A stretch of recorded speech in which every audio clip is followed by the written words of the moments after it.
संत शिरोमणि जाने सारा जहां, जहां को दिया संदेश मान। जाति जाति में जाति है जो केतन के पात, रैदास मनुष्य ना जुड़ सके जब तक जाति न जात। आज संत रविदास जी की जयंती। सद्गुरु रविदास जी भारत के उन विशेष महापुरुषों में से एक है जिन्होंने अपने आध्यात्मिक वचनों से सारे संसार को आत्मज्ञान, एकता, भाईचारा पर जोर दिया। जगत गुरु रविदास जी की अनूप महिमा को देख कई राजा और रानियां इनकी शरण में आकर भक्ति मार्ग से जुड़े। जीवन भर समाज में फैली कुरीति जैसे जात पात के अंत के लिए उन्होंने काम किया। गुरु रविदास का जन्म काशी में माघ पूर्णिमा के दिन रविवार को संवत 1433 में हुआ था। उनके जन्म के बारे में एक दोहा प्रचलित है। 1433 की माघ सुधी पंधरास, दुखियों के कल्याण हित जन्मे श्री रविदास। उनके पिता रघु तथा माता का नाम घुरविनिया था। उनकी पत्नी का नाम लोना बताया जाता है। रविदास ने साधु संतों की संगति से पर्याप्त व्यवहारिक ज्ञान प्राप्त किया था। वे जूते बनाने का काम किया करते थे और ये उनका व्यवसाय था। तत्कालीन पंडों पुजारियों द्वारा चलाए जा रहे पाखंडवाद पर भी रविदास जी ने अपने दोहों के जरिए बात रखी थी। इसी मुद्दे को लेकर रविदास जी का दोहा है जो कुछ इस प्रकार है।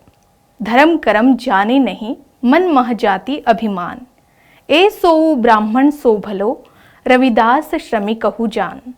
उनका मानना था कि व्यक्ति का आदर और सम्मान उसके कर्म के आधार पर करना चाहिए। जन के आधार पर कोई पूजनीय नहीं होता। बुद्ध, कबीर, फुले, अंबेडकर और पेरियार की तरह रविदास भी साफ कहते थे कि कोई ऊंच या नीच अपनी मानवीय कर्मों से होता है, जन के आधार पर नहीं।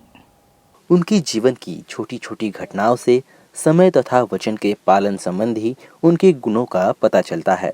एक बार एक पर्व के अवसर पर पड़ोस के लोग गंगा स्नान के लिए जा रहे थे।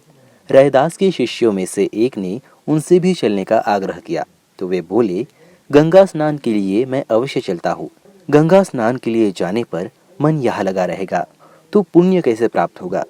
मन जो काम करने के लिए अंतःकरण से तैयार हो वही काम करना उचित है। मन सही हो तो इसे कठौते के जल में ही गंगा स्नान का पुण्य प्राप्त हो सकता है।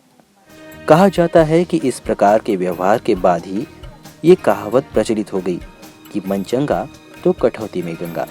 बुद्धि और हृदय का एक अद्भुत संगम तुम, बुद्धि और हृदय का एक अद्भुत संगम तुम, ज्ञान और प्रीत का एक सुंदर वर्णन तुम, ज्ञान और प्रीत का एक सुंदर वर्णन तुम, मन चंगा कठौती में गंगा कह गए तुम। रविदास गुरु रविदास, उन्हें रविदास, गुरु रविदास, रैदास, रूहीदास और रोहिदास जैसे नामों से जाना जाता है। संत रविदास ने 40 पदों की रचना की थी जिसे सिखों के पवित्र ग्रंथ गुरु ग्रंथ साहिब में भी शामिल किया गया था।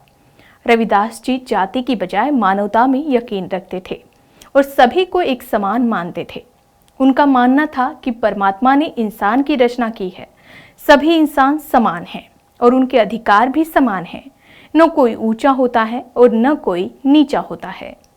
संत रविदास जी की जयंती के उपलक्ष्य में इक्वालिटी न्यूज की ओर से सभी देशवासियों को हार्दिक शुभकामनाएं।